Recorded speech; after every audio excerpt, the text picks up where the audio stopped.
What's up, YouTube? It's Kevin here, the Migraine Guy, bringing you a video today on migraine tracking sheets.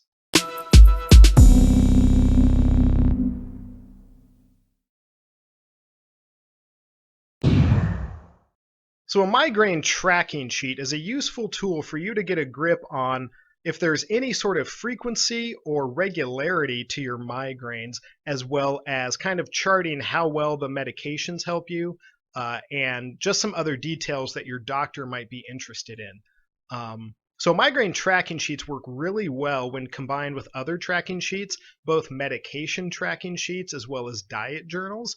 I'm working on a video on medication tracking journals. I'll put the video link here when it's done. And I've got a diet tracking journal video. I don't know why that was hard for me to say. I've got a diet tracking journal video. I'll put the link here. And basically, when you use these sheets, when you use tracking systems together, you get a very full picture of your migraine episodes. And so a migraine tracking sheet is one of those great tools you can have. And basically, it's a sheet of paper with rows and columns. It's got dates on the left side, month at the top, and then columns oriented around when your migraine started, when it stopped that day, what medications you took, what symptoms you had during your migraine, leading to your migraine, after your migraine, that kind of information. And so it's a pretty simple tool. It's just filling it in as you need. It might help you though over the course of a month realize that perhaps there's a pattern to your migraines. And if you can notice the pattern, maybe you can notice other things that are similarly patterned, perhaps diet. Maybe every Monday and Wednesday, your office goes to the same restaurant, and shortly thereafter, for lunch or whatever, and shortly thereafter, you get a migraine. Well, maybe it's one of the items you're ordering. Maybe it's an ingredient in the items you weren't aware of. Perhaps it's a Chinese restaurant or Asian restaurant that uses MSG.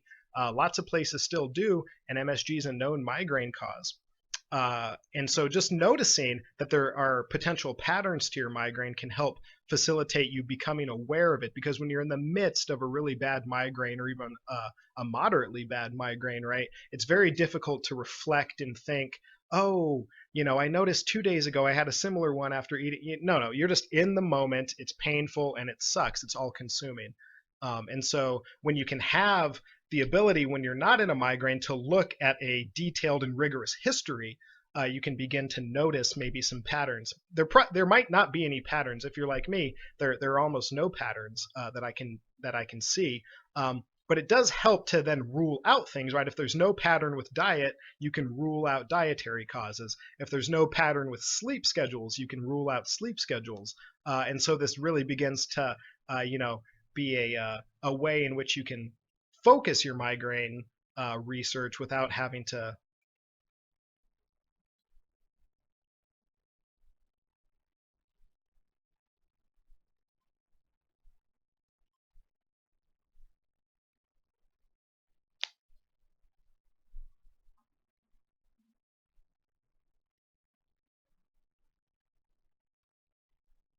And that can help your doctor because then you can begin to figure out medications based on.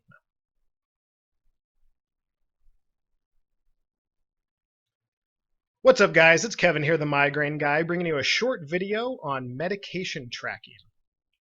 So when you start getting medication from your doctor, it is extremely important, both for your benefit as a patient and a person, as well as helping your doctor understand how you respond to medications, to track how both it feels, what the symptoms and side effects are, and how it relates to your migraine frequency. And so basically, I've provided a PDF in the video description below, and it gives you some basic categories, what kind of medication it is, what frequency you're supposed to take it, what milligram dosage, what the side effects were, et cetera, et cetera. But doing that over the course of maybe 2 months of trying out a medication, which is probably the average time that you're going to be on a particular medication, to see if it actually does reduce frequency and intensity. You're going to want some actual data that you can bring back besides what you can remember when you're in the doctor's office.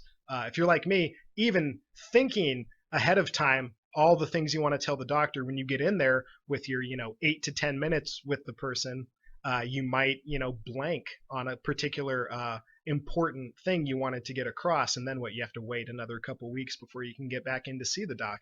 So it's good to have all that information up front. Providing it to them shows that you're serious about your health, and hopefully will have the residual effect of them not being able to kind of gloss over or ignore details that you're aware of.